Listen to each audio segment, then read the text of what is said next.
What's up guys, it's Drac and we're starting off with the biggest and the best and the baddest. Is it? Is there an electronic one? Who knows? Maybe there's an electronic one. Maybe we'll get to talk about that soon. Anyway, the most exciting thing in our package by far is the NERF in-series Infinite. Infinite is an interesting name just because there's been an Infamous in the past, but when you made as many blasters as the mothership has, I guess you gotta start regurgitating some of your nomenclature. All that aside, this is a pretty exciting blaster just because it blends a lot of worlds. It's not quite a magazine-fed blaster, it's a super high capacity blaster. At first glance, it looks like it would be electronic, but in exchange for not being electronic, it's pump action and it holds a ton of onboard capacity. Everything that people like about the massive drum blasters, this does, but not in a drum and not in a chain, somewhere in between. It's a drain. A chum? Neither of those are good. Don't go with either of those. Anyway, let's take a look at the box. For $40, you can break into the in-series with 80 darts. Some people will be picking these up specifically as dart reloads just because it is a double your dart pack. I wish it said double your darts, but pretty serious amount of onboard ammo capacity. Interestingly enough, the darts in the magazine here are actually not how I think they work in the final product. Maybe they are. Is that dart storage in the center? No way! How cool is that? So over here we say extreme accuracy, speed, and distance. And for the category that this is launching in, which is right on the box, there's like kind of a schism in the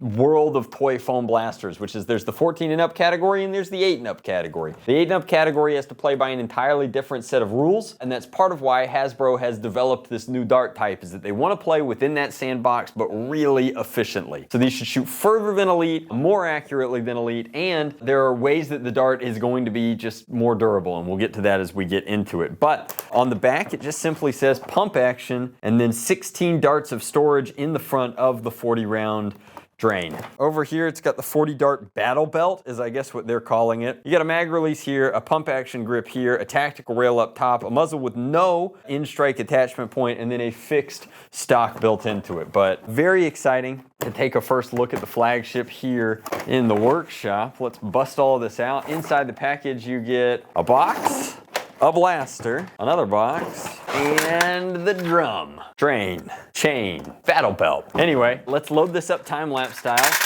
Of note, this is ratcheting, which is something you can do both when it's loaded and when it's not loaded. So if you're in a patch of empty and you've been loading through the magazine, you can top it off and slide to where you need to be. It does make a heck of a noise, but you can see how it'll chamber through the front here. And then interestingly enough, on a lot of products, this is the kind of thing that would be removable, but you've got a notch here, and that clicks into a notch in the back here, so this is gonna go in, snap. And if you wanted to rapidly reload, if you happen to buy multiple of these, you can click this and drop it out. You do have to be careful, because I'm sure you guys could pick up on that. If you just let it gravity drop, which it won't do, the notch will impact the retention mechanism here on the way out. So just, you know, control your drop. But other than that, this is the blaster itself. Let's load it up. All right, now that our battle belt is fully loaded, you can see the front there is loaded. Something about them being at the top, they want to fall out. That's okay. But the actual chain is loaded with 40 darts. As you can see, lots of extra darts. Don't eat the darts. There's a lot of things to like about the blaster itself from a practicality perspective. You've got very simple design, no real paint to speak of. The logo has been painted on one side, the other side not so much. From an ergonomics perspective, it feels pretty good. You've got a relatively decent sized grip. You have a trigger, no safety on this blaster because it is ages 8 and up. Then you've got the magazine release, which is quite stiff. Pump action, click, click, boom. Does it have slam fire? No, it does not. You'd think a blaster with this high of an onboard ammo capacity would have slam fire, but it doesn't as a cost-saving measure because they were trying to get this one as cheap as they could with the features that it does have, including the, new dart design. So I think it's really important when you're contextualizing the new darts here to think of them as replacement darts. As opposed to an alternative ammo type, this is genuinely designed to obsolete the Elite dart. And I think our old friend is an excellent visual comparison here. So you can see they are shorter, not quite half length, but shorter. They are thicker as well, which gives you a higher surface area to distribute kinetic force over. But the biggest thing that people are going to be either upset about or really enjoy is the back. So the blasters all feature Dart DRM, which is to say this nub has to engage an AR, effectively just an AR, to fire the dart through that AR. Now, there's a whole world of reasons that that's interesting, but I'll leave it to just the review to say that the darts themselves do fly significantly better, and they open up a world of possibilities, not the least of which being this is a closed breech system. This barrel, while plastic, is, you know, a good 6-7 inches a barrel or so. And that means that when you take a look inside the product,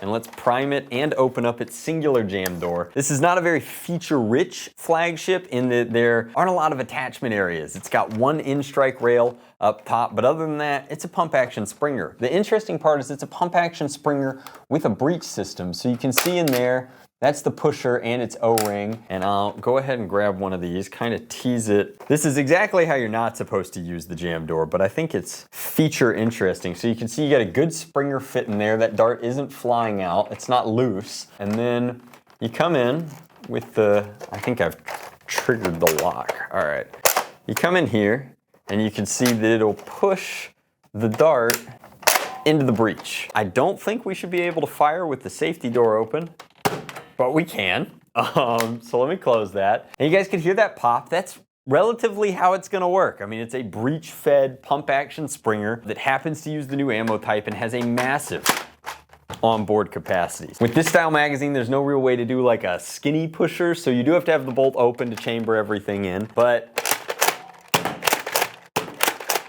it's a lot of onboard capacity. Like I said, once you've worked through it a little bit,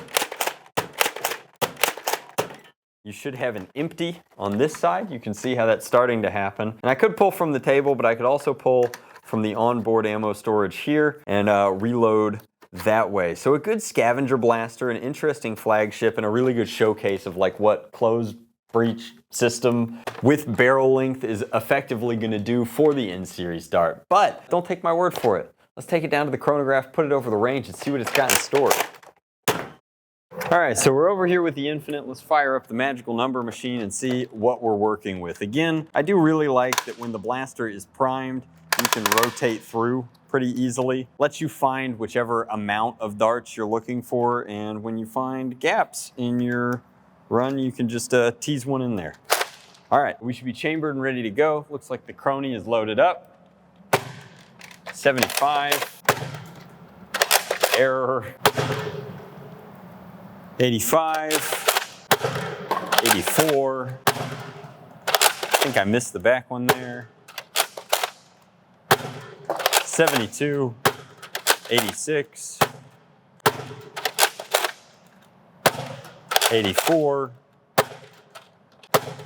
87, 75, duplicate 75. So you know, between 70 and 90 seems like a reasonable assumption here. Move this out of the way. Standard range setup, we've got one villain at 60 feet, one villain at 30 feet. This is an 8 and up product, so I think we're gonna focus more on the 30-foot target here at first, but let's just see kind of how straight we can get these to fly. They are flying at a higher FPS, and theoretically they go a little further and a little straighter.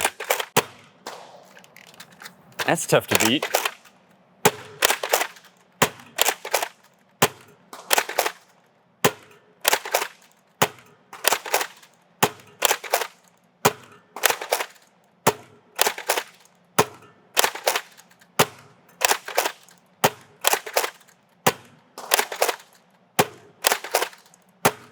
So on target percentage, honestly not terrible at that range. Certainly much higher than it would have been in an elite setting. Let's put a few downrange. Obviously, we're gonna have to arc them just a little bit, try and get them down to that 60-foot mark and just see sort of where we wind up, if that's even realistic.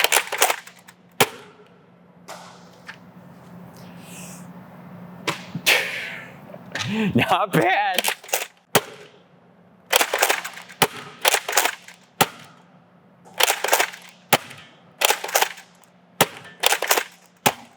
We run through already.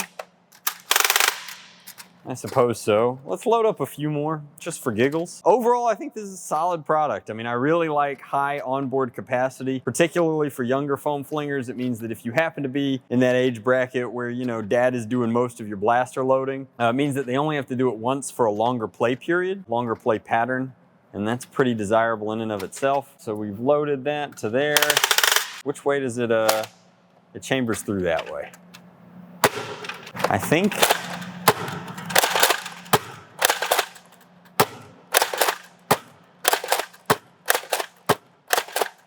Overall, it's definitely going to come down to whether or not you're interested in investing into the new ammo type, but the new ammo type is solid. It's actually hollow, but it's solid proverbially. Still a hollow dart, but a soft foam, very similar to Elite. 1 part tip, 1 part tail, and the combination of that, if I destroy one for you, you guys can see here that it is still hollow on the inside after all those don't eat the dart jokes. You can see that it is still hollow on the inside. That's a manufacturing thing. It's just a lot easier to extrude foam that way. However, by being sealed on both ends, it gives it a lot more durability. So I think that these will last a pretty long time. I think that they'll hold up relatively well. They'll maintain kind of their geometry a little longer than the average dart, which is nice, given that the geometry is pretty important to firing them. Overall, a solid flagship, good performance, reasonable accuracy for an entry-level product like this, and, you know, flies relatively straight. Pretty solid option. Let me know what you think of the Infinite in the comment section down below. And as always, guys, much love. Blast on. Drac out.